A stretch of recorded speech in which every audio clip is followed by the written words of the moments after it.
Some guy did the old chicken choker.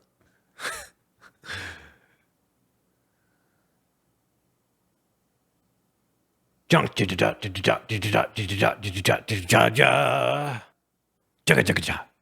everybody, Faraz here, and as you can see I've lost my beard.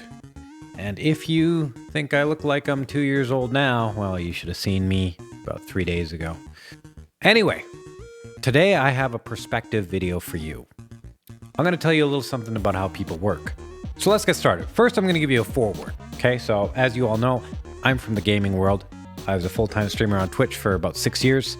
And in the gaming world, there are a lot of people who get mad at everything. So not surprisingly, I fully expect people to get mad at the fact that I'm talking about Andrew Tate in any capacity at all. So my message specifically to the people who are getting upset for the sake of getting upset is, you guys are dumb and I don't care. With that being said, let's get started. Here's what I see. Logan Paul, KSI, iShowSpeed, Kim Kardashian, DJ Pauly D, Honey Boo Boo. What do all these people have in common? Is it that they're insanely talented? Is it that they are wonderful, amazing human beings that bring so much to the world and so much to the planet? Or is it controversy and drama? It's controversy and drama, that's right. Andrew Tate is also a controversial figure.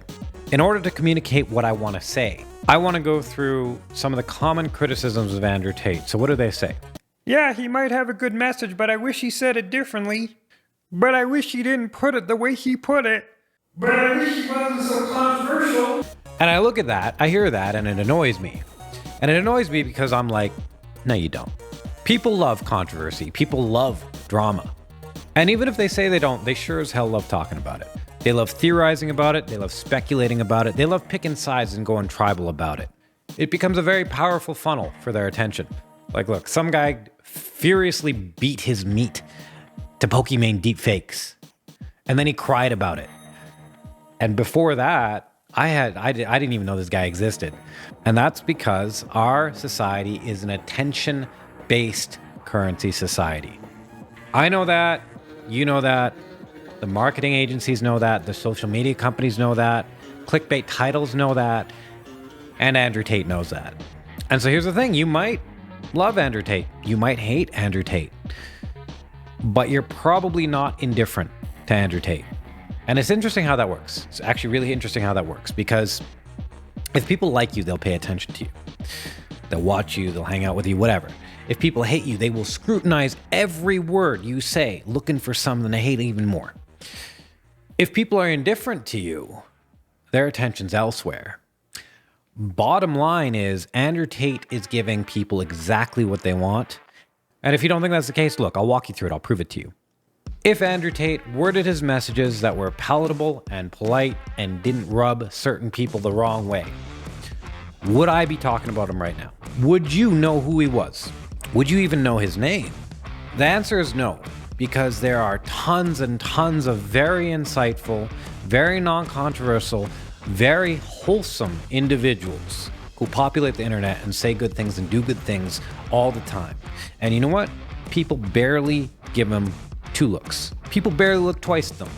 People even barely look once at them. You can check a Twitch directory, you can check a YouTube directory, full of them. Those wonderful messages aren't going viral.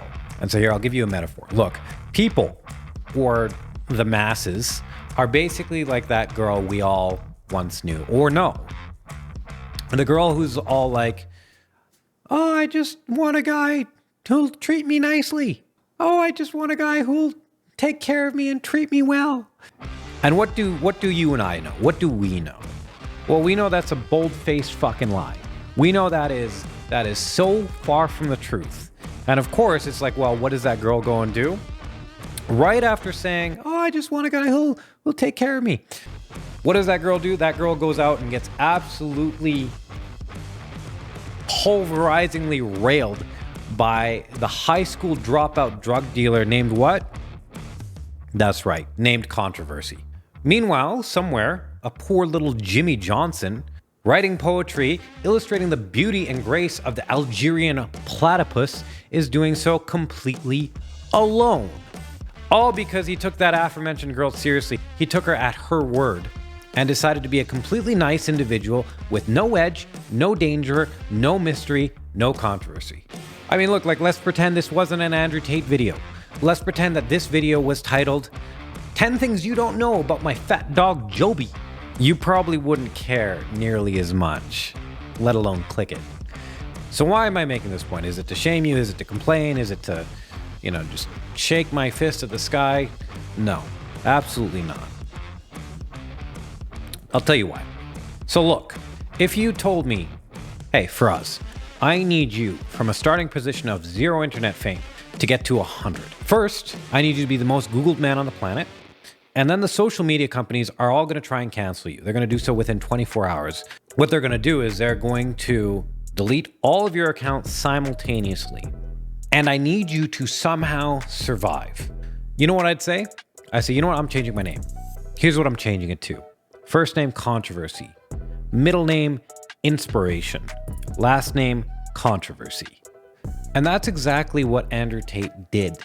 He figured out what moves the masses, despite what the masses might claim. He read between the lines, and he leveraged human wiring to make him the most talked about man on the planet. And from there, he spread a bunch of very inspirational and wise messages. And to note, that's also what distinguishes him from other controversial figures. When was the last time you heard Logan Paul or Kim Kardashian say something even a little bit profound? In fact, last I heard, Logan Paul was apologizing to CoffeeZilla about threatening to sue him over his CryptoZoo scam. And see, that's one of the things that makes Andrew Tate so dangerous, is because yes, he's controversial, but he's different from the other controversial figures. He doesn't just sit in his controversy and fame and promote the narrative that he's supposed to promote. No, he's been demonstrably different. And so listen, here's what it all comes down to. Here's what people aren't understanding. Here's what people are missing. Okay, I'm going to tell you right now. Without the controversy, no one would hear the inspiration. No one would hear the message of wisdom. An inspirational message with a dose of drama is better than no inspirational message at all. Some people in the world, they need a strong figure to follow. They need something to believe in. Other people in the world, they need to be shaken into understanding certain things. They need it literally drilled into them. Some people, like, you just tell them it doesn't work. It's not how people work. I mean, if that wasn't the case, you could take any person that was overweight and just say, like, hey, just don't eat shitty food. But of course, we all know that doesn't work. The question is why? And so that's what Andrew and his brother Andrew and Tristan Tate, have done on a global scale. They've shaken people into doing better for themselves. And so lastly, let's address this court case, because I know it's on everybody's minds right now. And if I make an Andrew Tate video during this time period, people will be wanting to know about the court case. So if you made it this far, thank you very much for watching. If you got any value from this video at all, please like the video and subscribe, because I will be doing more videos. The alleged sex trafficking. By the way, it's not even alleged. The court case hasn't even got to that stage because there haven't been any charges yet. So there's not even any charges. It's not alleged yet. It's not even alleged. So the sex trafficking case. So I'll say it right here. I believe the man is innocent. So could I be wrong? Yeah, of course I could be wrong. Yeah, sure. But if you ask me, I think he's innocent. There's plenty of videos out there on the evidence of the case, the back and forth, the corruption in the Romanian courts, whatever might have you. You can go watch those videos, no problem. But even without all the evidence, what do I see? Well, I see a man who's like a 3-time world champion kickboxer. I see a man who has an incredibly special relationship with his brother. It's a rare and beautiful thing to see. And not only that, but he embodies the wise things he says, the non-satirical things he says. For me, what I see from that is a strong character. So to zoom out a bit, here's what I think.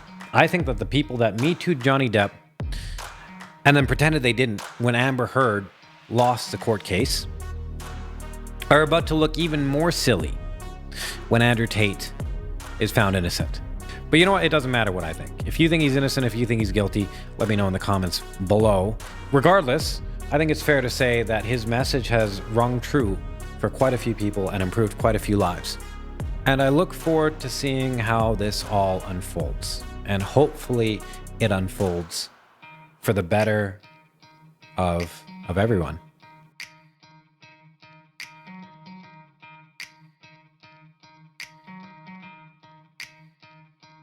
I've had this argument with a feminist before. She's like, oh, well, we've never tried matriarchies. We've only tried patriarchies, blah, blah, blah. And I said, listen, bitch.